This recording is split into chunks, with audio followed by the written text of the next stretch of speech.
به نام خداوند بخشنده و مهربان. سلام خدمت شما عزیزان، امیدوار هستم که جور و صحتمند باشین. من دکتر ثریا رضایی در قسمت چهارم از برنامه فامیلی پلنینگ قرار داریم.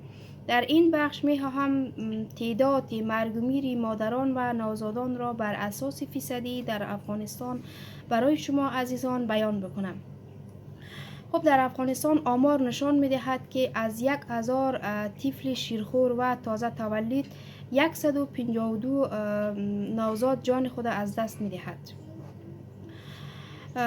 و گزینه دو از 100,000 مادر در اثر زایمان 1600 مادر جان خود از دست می دهد.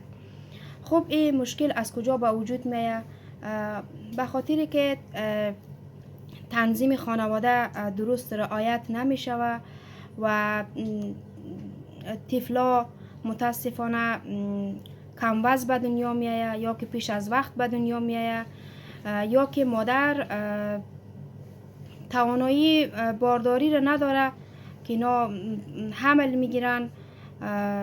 وقتی که حمل می گیرن و اینا دچار مشکل میشن، یا هم که کارکنان صحی در او محل وجود نداره، یا هم که اگر وجود داره خب امکانات درست نیست و یا که در وقتش بروده نمیشه.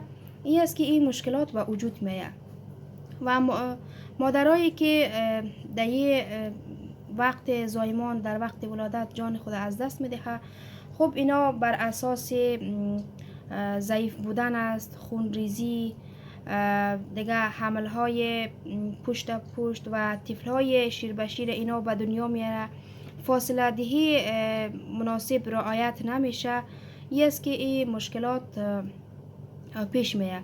اگر در قسمت تنظیم خانواده و فاصله دهی بین حمل ها مراعات شود، این مرگ و میر کاهش پیدا خواهد کرد. پس لطفاً عزیزان کوشش بکنین در قسمت تنظیم خانواده باید بر اساس اساسی رعایت شود و تا که فرزندان شما و مادران دچار مشکل نشود. خب متاسفانه که فعلا در افغانستان در حالی که مشکلات کمتر شود، روز به روز بیشتر شده میره. دیگه دانشگاه ها بسته شد، مکاتب ها، همه مشکلات روز به روز زیاد شده میره.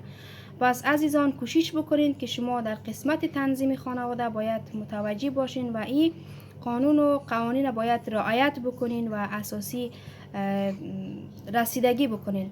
خب عزیزان اگر از ویدیوی ما خوشتان آمد، براتان مفید تمام شد، لطفاً مرا فالو بکنین، چینل ما سابسکرایب بکنین تا که در قسمت تنظیم خانواده ما ویدیوهای بیشتر در خدمت شما عزیزان در اشتراک بگذارم.